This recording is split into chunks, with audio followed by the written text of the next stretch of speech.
အခွင့်အရေးမှန်သမျှကိုယ်ပဲရခြင်းနဲ့သူများကိုမပေးနိုင်မပေးချင်တာဟာမစ္စရိယလို့ခေါ်တယ်နော်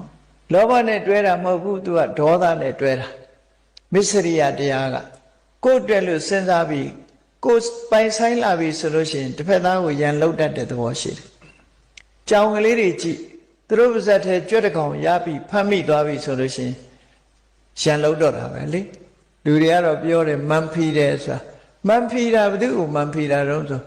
ကိုရထားတဲ့ဟာကိုတခြားကလာလွတ်မှဆိုလို့မန်ဖီတာအဲ့တော့မစ္စရိယနောက်မှာဒေါသရှိတယ်နော်ဒါကြောင့်မို့မစ္စရိယတရားဒေါသ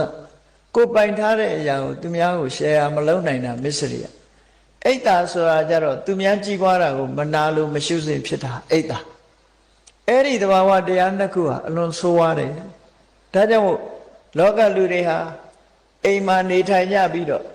နော်မိသားစုကျွေးတယ်မွေးတယ်ဆိုတဲ့အချိန်မှာမိသားစုဘဝမှာနေတဲ့အခါမှာ